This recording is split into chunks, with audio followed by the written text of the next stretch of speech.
Sa mapagpalang araw po sa ating lahat. Welcome again to our 365 daily devotion. Our topic for today is paano maging isang apologist or apologetics. And our scripture for today is 1 Peter chapter 3 verse 15. So, sinasabi sa verse na, "But in your hearts, revere Christ as Lord. Always be prepared to give an answer to everyone who asks you to give the reason for the hope that you have.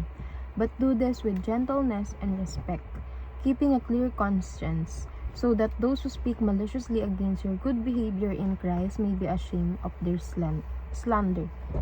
So, sinasabi dito sa 1 Peter chapter 3 verse 15 to 16 is dapat kapag tinanong tayo na kung bakit tayo naniniwala sa Diyos is meron tayong maisasagot, or kung bakit tayo naniniwala sa Panginoon, dapat alam natin yung isasagot natin, and hindi tayo sasagot ng pabalang or pagalit sa kanila, kundi yung sagot natin is may gentleness para sila mismo yung mahiya sa bakit nila iniisipan ng masama yung tao na nananampalataya lamang sa Diyos. Our first teaching is apologetics is the defense of faith. So, yung mga apologetics or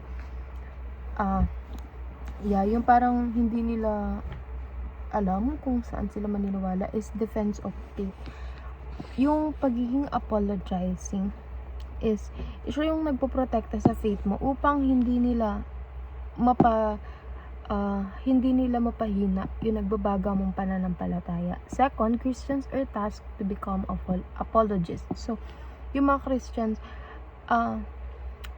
inatasan sila, talagang role nila na ipagtanggol si Kristo sa lahat ng mga tao na nagmamak sa Kanya, or yung mga tao na masama yung pinag-iisip sa mga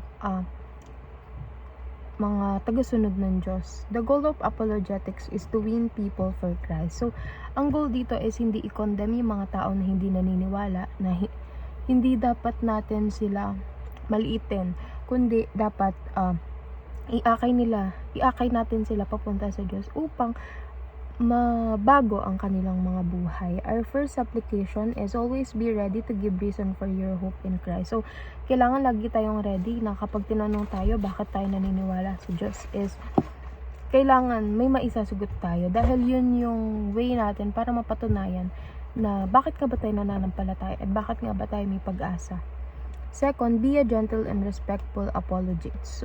So, kapag kasi sinabing apologist, talagang pinagtatanggol mo yung pinaniniwalaan mo, and kailangan maging gentle tayo, huwag tayong masyadong mag-condemn sa iba. Huwag tayong mag-condemn totally, wag din natin sila pagsalitaan ng masama kung minamak nila ang Panginoon. I-gentle lang natin or sabihin natin ng maayos. And last but not the least, study the Bible intellectually and practically. So, ang pagsa-study sa Bible, hindi lang yan pagbabasa at pagkuha ng kaalaman, kundi pinapractice mo din siya. So, lahat na natututunan mo is ina-apply mo sa buhay mo para yung plano ng Diyos sa'yo ay matupad. Yun lamang po, and see you again on our next 365 daily devotion.